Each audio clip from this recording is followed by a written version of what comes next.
Let's see the next colligative property, that is osmotic pressure. To understand osmotic pressure, we must know what is osmosis first.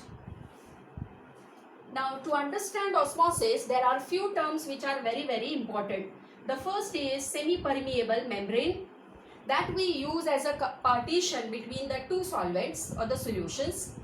Second is there is always a unidirectional flow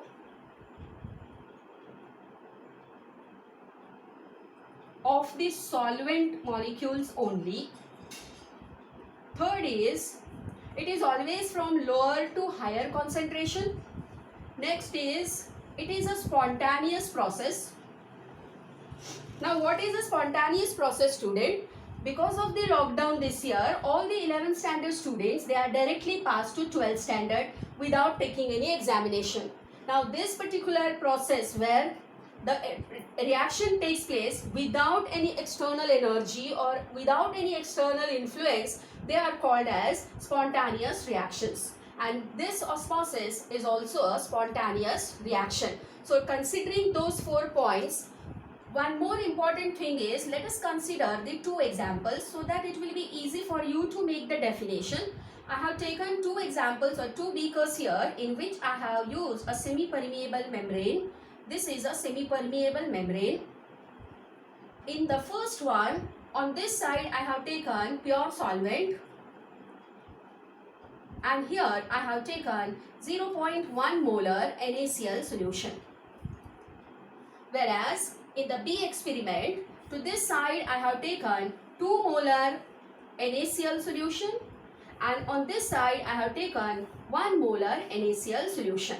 Now, if I ask you to compare the concentrations, you will see that this is at the lower concentration and this is at higher concentration as compared to this. Similarly, this is at lower concentration and this is at higher concentration. As I said, the solvent particles will move from lower to higher concentration. So, in this experiment, the solvent will move from this to this end, whereas in this experiment, the solvent will move from this to this end. So, this is a unidirectional flow of the solvent from lower to higher concentration.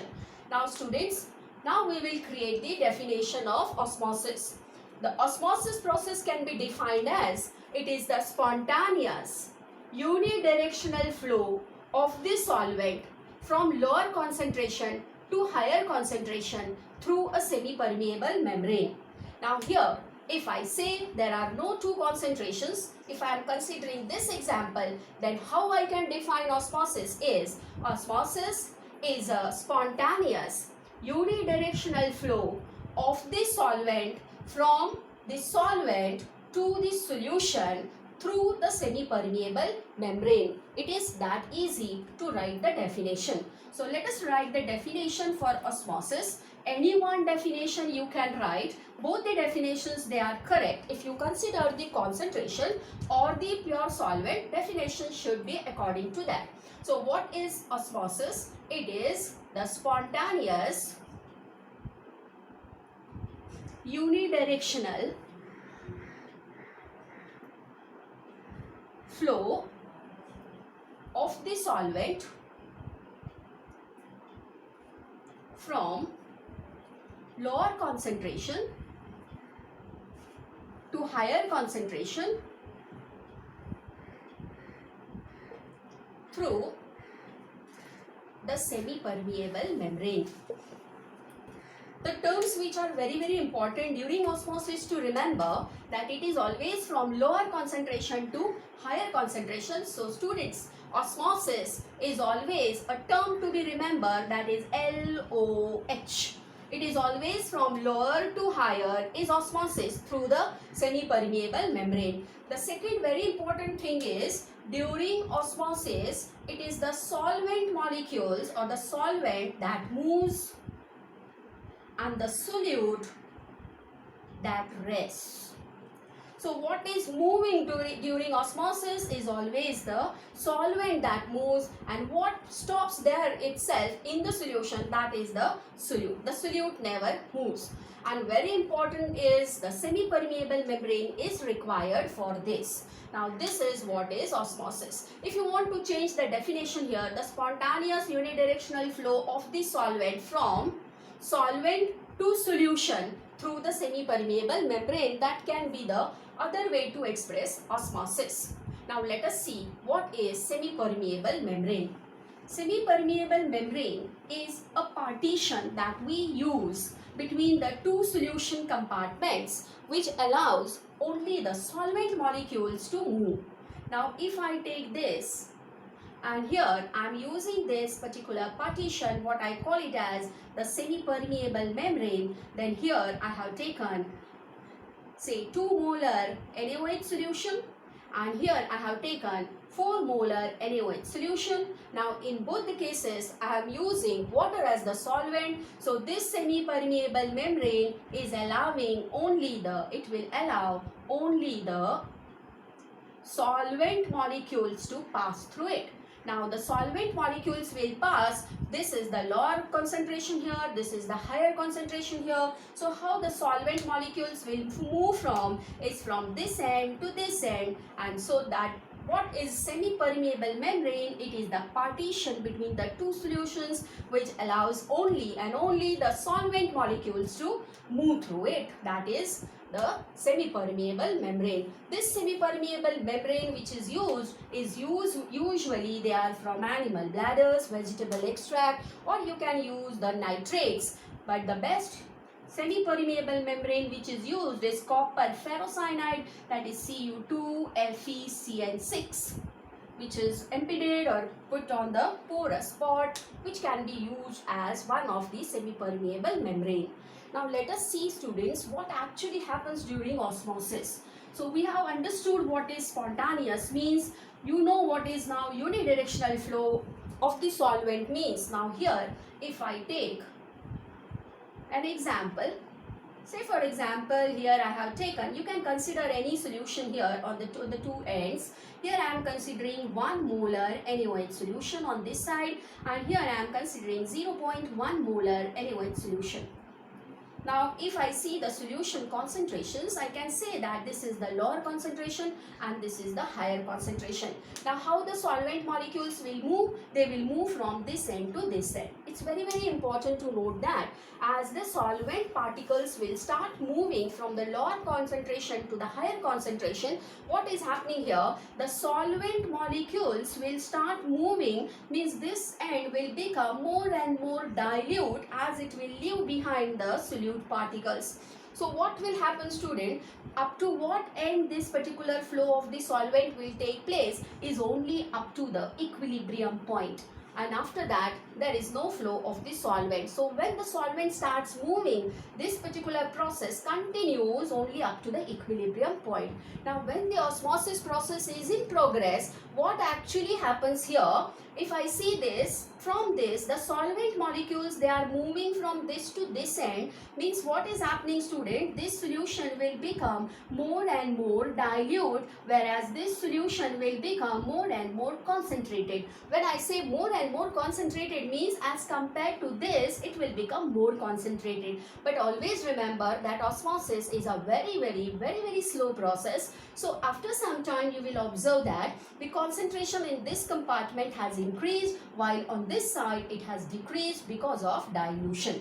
Now considering the same concept, I will explain now what is the meaning of what we are studying, the colligative property, that is osmotic pressure. Now let us see what is this osmotic pressure, student. Here I have taken again a vessel. It's very important to note that on which side and what I am going to do here to understand the concept of osmotic pressure. Here I have the solutions on the two end. Here I have considered 1 molar. Here I have considered 2 molar. Both are NaCl solutions, and this is the semi-permeable membrane. Now what I will do is I will check the concentrations. If I note the concentrations, this is at the lower concentration and this is at the higher concentration. So how the solvent will move, students? The solvent particles will move from this end to this end. Right? Now when the solvent particles are moving, what I will do is this side which is at higher concentration, I am attaching a piston to it. What is that piston? Is a pitchkari what you use during Holi, or we will understand this piston concept better when we will come to thermodynamics, or we will consider that in thermodynamics the piston concept. Now here, if you see the piston, what I will do is, I will start increasing the pressure. The solvent particles, they are moving from lower to higher end. Now what I will do is, I will go on increasing the pressure. A stage will come. Say for example, here the pressure what I am applying is 4 atm. What will happen is, if I go on increasing the pressure in this way, how I will go on increasing the pressure, I will try to push the piston down, and a point will come where the osmosis stop. What is the meaning of osmosis stops? Means the flow of the solvent molecules, it will stop. So what is this pressure called as is the osmotic pressure, which is denoted by pi. I call this as excess hydrostatic pressure, which is applied on the solution side or higher concentration side in order to stop the net flow of the solvent. So what is osmotic pressure? Where the pressure I am applying, students, I am applying the pressure on the higher concentration side or the solution side, and I am stopping the flow of the solvent. So what is osmotic pressure? Osmotic pressure is the excess hydrostatic pressure which is applied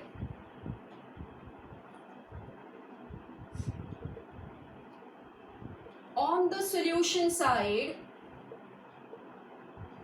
to stop the flow of the solvent.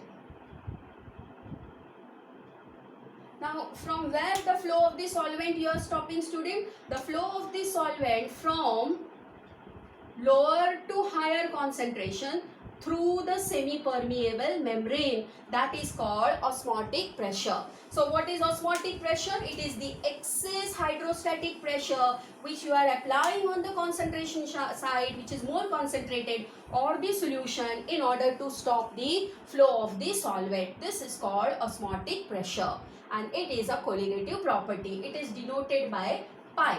Now the units for this osmotic pressure, they are same. What the units we use for pressure, that is mmHg, cm of Hg, or you can have torr, or you can have bar, atm. Those are all the units for osmotic pressure.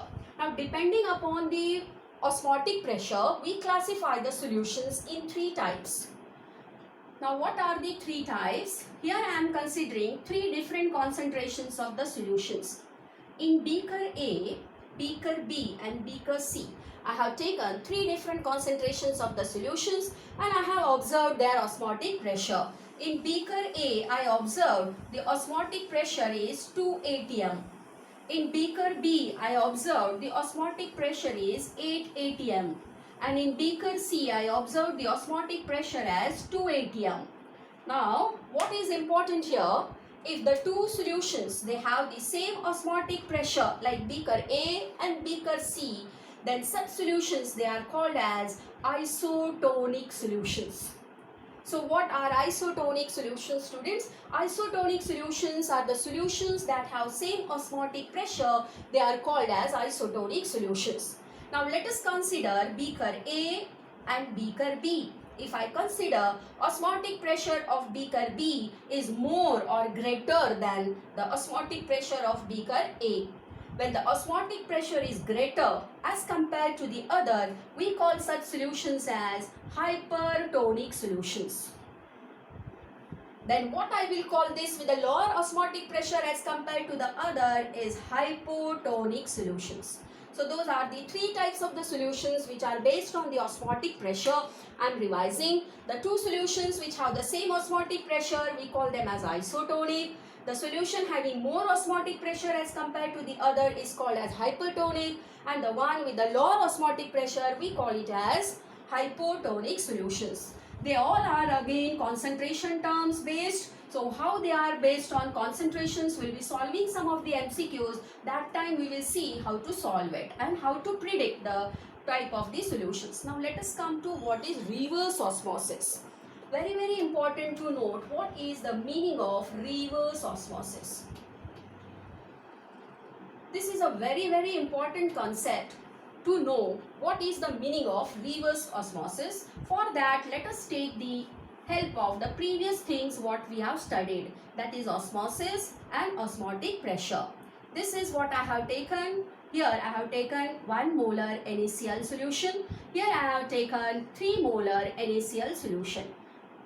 It's a revision now. Here if I see, this is at higher concentration, this is at lower concentration. Both are making the solutions in water. So the solvent molecules, they will start moving from lower to higher during osmosis. So the flow of the solvent will be in this way. Now I am connecting a piston here. The piston what I have attached is on the solution side or on the side where the concentration is more. Now I just go on increasing the pressure. Up to what I will go on increasing the pressure? Till the osmosis stops. What you call that? Say for example, the osmotic pressure here is 2 atm. Means what? At 2 atm pressure which is applied, the flow of the solvent has stopped. Now student, mark this. If I increase the pressure more than the osmotic pressure, maybe 2.5, 2.6, 3, 4, then what will happen? Instead the solvent moving from lower to higher, the solvent reverses its flow. Means what? The solvent will now start moving from higher to lower concentration in this way.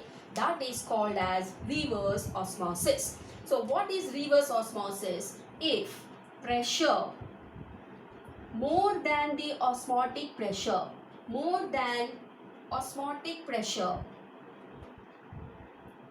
is applied onto the solution side,